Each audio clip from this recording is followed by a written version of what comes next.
I am a Christ follower. I believe in the young earth, obviously, and creationism, all that. But I know a big point of contention typically revolves around like carbon dating and evolution.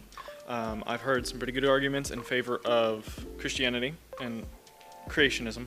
But what are your, points usually that you would say to that? Age of the Earth? Yeah, like the age of the Earth, or more so like when somebody's trying to say, well, evolution's true because we have carbon dating. What would you sort of discuss? I'm absolutely convinced the universe is at least 62 years old. Yeah. All right, I throw my mom in there, it's at least 86.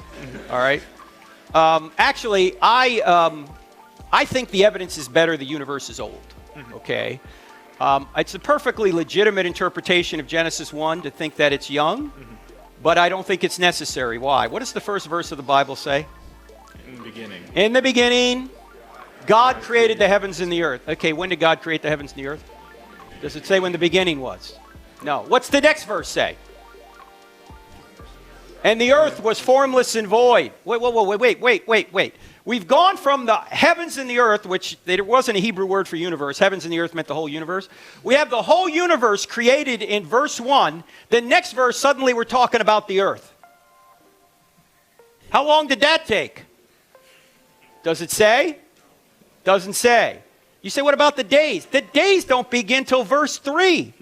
If you want to take a hyper-literal view of Genesis, the heavens and the earth are created before the days ever begin.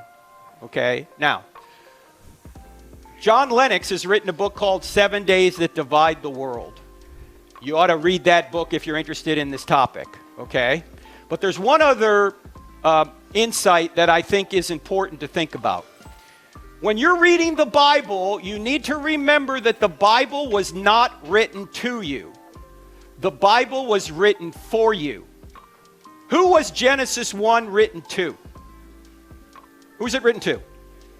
The Israelites who were just wandering in the desert. They're wandering in the desert over 40 years. They just came out of 400 years of slavery in Egypt. When they're walking through the desert, they're not asking the questions we're asking in the 21st century, right? They're not walking through the desert going, I wonder how old this place is. That's not their question. Their question is Yahweh the true God or the gods of Egypt the true God? And many scholars now are saying that Genesis 1 is a polemic against the Egyptian creation stories.